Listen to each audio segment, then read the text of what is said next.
Earth. Something like that happened to Eastern Airlines last week. Eastern was flying with wings patched together through an intense heat generated by unbending management and angry employees. And last week, Eastern fell. Anger and heat and high flight and high stakes are the subject of our cover story this Sunday morning, to be reported by David Culhane. The strike was started by the mechanics who take care of the jet planes of Eastern Airlines. But somehow union people all over America, dispirited by years of decline in the labor movement, have turned to support the Eastern workers. Our cover story this Sunday morning is about a strike that has become a watershed in the history of relations between labor and management, an event that will help define the labor movement for years to come. Grounded jets and placard-wearing pilots and machinists with their fists raised are images of our time. There are others. For some striking images, we will turn to an artist we've come to think of as the poetic photographer. On a special campus to which Bob Pierpoint will take us, images are doubly important. Here at Gallaudet University in Washington, D.C., a revolution took place just a year ago. The students and the faculty shut down the only college in the world for deaf students. Their success brought the first deaf president to Gallaudet, I. King Jordan. Later on Sunday morning, we'll talk with President Jordan about changes here at Gallaudet and in the way the world perceives the deaf. Bill Geist has not been recorded present at the office roll call lately. He's been working at home. That is his subject this morning, working at home. John Leonard will be here, as usual, with some thoughts on Ethics in America, the television series. Billy Taylor, our music man, will take us to meet a master of the bass drum, snare, and cymbal. This master happens not to be a mister. Terry Lynn Carrington is her name. Look, said President George Bush, that's history. And 24 hours after he lost John Tower as defense secretary in a painful battle with the Senate Democrats, he nominated another man. Bob Schieffer and Leslie Stahl will join us to talk about the first weeks of the Bush presidency. A milepost and a look at the weather and the sports news in a couple of minutes. First, here are the headlines for Sunday morning, the 12th of March. In an effort to lay the groundwork for future peace talks, the Bush administration plans to ask both the PLO and Israel to ease tensions in the Israeli-occupied West Bank and Gaza Strip areas.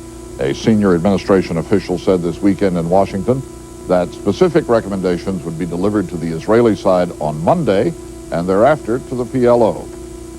Peace talks of a sort are already going on in New York this weekend. Perhaps you could call them pre-peace talks. A symposium underway at Columbia University has brought together liberal members of Israel's parliament and representatives of the PLO and of the people of the violence-ridden occupied territories. The FBI says it has hundreds of leads and is conducting an exhaustive investigation into the bombing on Friday of a van driven by the wife of Navy Captain William Rogers. As commander of USS Vincennes, Rogers ordered the shooting down last year of an Iranian airliner in the mistaken belief that it was a military plane.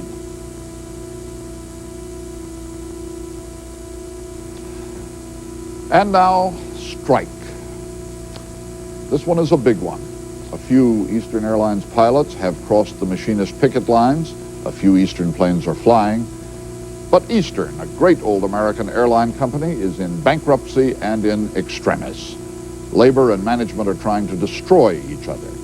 And beyond the two sides in the dispute, there are implications for the labor movement, the airline industry, and the Bush administration. Our cover story this Sunday morning is reported by David Culhane. Eastern Airlines is shut down. Eastern Airlines is shut down. Eastern Airlines is shut down. Eastern Airlines is not flying. Go over to Pan Am. It is a pivotal event in the history of relations between labor and management in America. We intend to operate our airline. Make no mistake about that. They wanted to strike. Make no mistake, this is their strike. A moment of defiant labor unity after a long slide of defeat.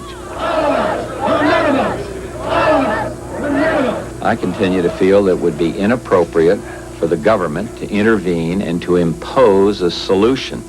It is time for Congress to fill the leadership void the president has created. The last 5 days have been the saddest 5 days of my life. A watershed that has opened up a flood of intense feeling on every side. To go from last week, 30,000 employees at Eastern Airlines, to 1,500 employees today is something that'll be with me for the rest of my life.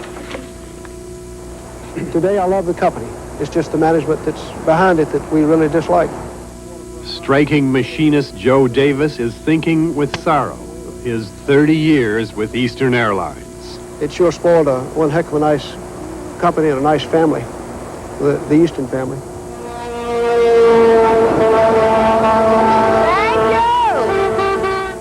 Flight attendant Betsy Romano with Eastern for 20 years. I have honored the picket line. Essentially, I'm on strike, and I'm without a job until the airline goes back and has a recall. I'm a pilot, I'm a professional, and I'm a laborer. Second Officer Oscar Braynon is a member of the pilots union that refused to cross the machinist picket line. He says he knows how long the pilots will stay out. As long as it takes. In the past, the pilots have rarely supported strikes by other unions.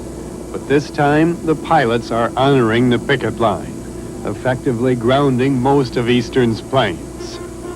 There's no way that the pilots will go back to work now. Lawyer Theodore Keel has mediated some 50,000 disputes between management and labor over several decades. If this was a prize fight, Eastern's manager would have thrown in the towel now. Mr. Lorenzo took a calculated risk that he could operate, and he lost, and it's over. Because of the damage that's been caused by the pilots union, as well as the liquidity needs of our business, a more fundamental restructuring is going to be required than we might have preferred. Frank Lorenzo, who controls the airline, filed for bankruptcy Thursday. Some observers are sure his real intention is to dismantle the company and sell it off. He says he wants to hold off his creditors long enough to see if he can get Eastern going again. That it's our view and our plan to see that all of our creditors are paid in full, that our shareholders receive fair value, that a restructured Eastern is revived, that our employees return, as many of them as possible, to positions as promptly as possible. Eastern employees don't believe him. Frank Lorenzo took Continental Airlines into bankruptcy some years ago, broke its unions, drastically cut its workforce, and slashed wages. Lorenzo, no! Eastern, yes! Lorenzo, no! Congress and the courts have now made this more difficult, but Eastern's 30,000 employees still fear that Lorenzo has the same plans for them. He's already asked the machinists to take $120 million in wage and benefit cuts. Hatred for him has energized all American unions.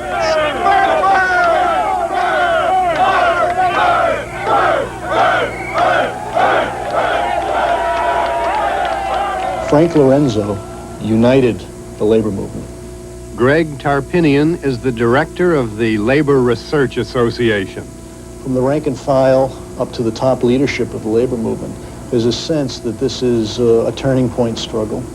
It's a strike really in response to the decade-long period of deregulation, which has not only seen attacks on the living standards and wages of the workers in the industry, but has seen an erosion in safety standards and conditions. It's seen a decline in quality, a decline in service, which we read about every day in the newspapers. How prepared can those whose lives... Management counters that the issue is very simply one of trying to create an airline that can survive economically. Phil Bakes is the president of Eastern Airlines. When the giddiness and emotional solidarity wears off, and the picket line is no longer the self-deluded battle between good and evil, how will the real issues be resolved? My daddy was a miner, and I'm a miner's son, and I'll stick with the Union till every battle's won. Union people have long memories. They remember the 30s, when labor made its bloody breakthrough to collective bargaining. Which side are you on? The judge can drop dead in his black robe. They remember the glory days of the 50s and 60s. We will not call off the strike. And they recall that America finally seemed to decide that unions had too much power.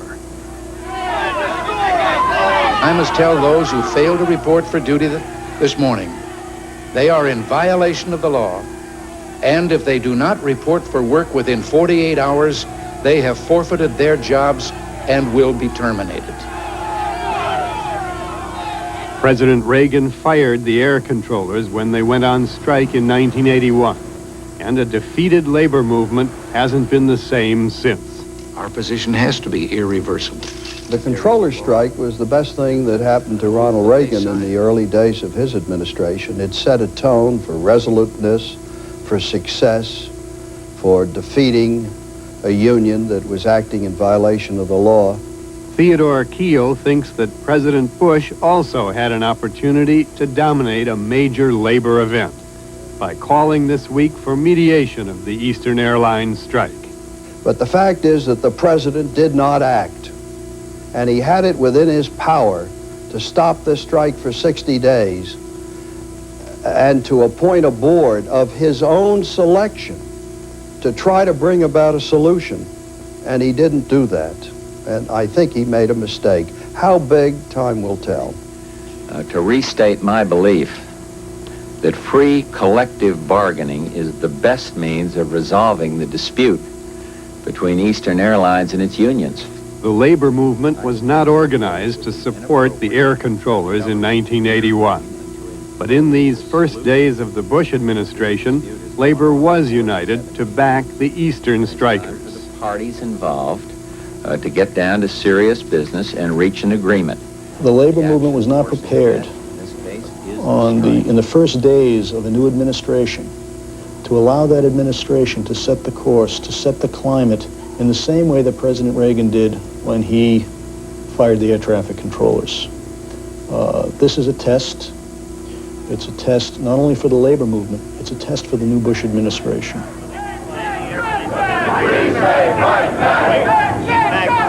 Labor still wants President Bush to press for negotiations or arbitration between Eastern and its employees. The unions might even want to buy the airline or help someone else buy it. Both sides insist they want Eastern to survive. I guess there's a part of like a broken-hearted lover, but I still love Eastern. It's too bad that there's some people who own or manage Eastern, and I wonder if they really love Eastern. As a boy, Oscar Braynon dreamed of being a pilot for Eastern Airlines. Here. I may be supporting the machinist strike, which is exactly what I'm doing, but I still work for Eastern. The dream's not over. No, the unions aren't putting Eastern out of business. Frank Lorenzo is putting Eastern out of business. Joe Davis says the machinists have always had a special feeling for their work, for their airline. I still am proud to say that I was with Eastern Airlines. Very proud. I like my job. I love the people that I work with. I've met some of the greatest people I could ever meet. Betsy Romano's husband is out of work. Right now, she's the sole support of her family. And I think you live day to day wondering if you have a job. But now when you're walking a picket line with your 2-year-old daughter and fighting for your life, it's very tough. It's very emotionally draining on you. Thank you!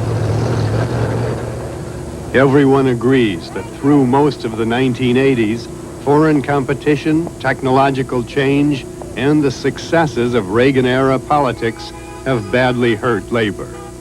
Some say the Eastern Strike could change all that. Theodore Keel. Well, I think this, as I've said, is a shot in the arm for the labor movement, but it does not solve their problems. Their problems are very deeply rooted in changes that have taken place in our economy and the structure of organized labor. They're recognizing that it isn't simply enough to go in and say, we want a wage increase, otherwise we'll strike you. They have to understand leverage buyouts. They have to understand the dynamics of industry. They have to know as much about the business of a company as the owners and managers of the company have to do. Greg Tarpinian. The labor movement has always suffered through ups and downs, through setbacks, through defeats. But wherever there are workers, wherever there are employers, and as long as employers' main objective is profit, there will be conflict. Eastern Airlines is shut down. The Eastern Strike is a pivotal moment in America. For labor, for management, for government. Eastern is belly up. However, we have not given up on our goal to see Eastern survive and to see Eastern revitalize. On the contrary, we're committed to see that occur. Eastern Airlines is shut down. It's not going to be easy. But I'm a survivor, and I will survive. There was life before Eastern Airlines and Frank Lorenzo, and there will be definitely a good, healthy life afterwards. Pan Am is flying. I do see a Eastern down the road. It might take 6 months. It might take a year. But I do see an Eastern down the road. Eastern Airlines is shut down. Eastern Airlines is shut down. Go over the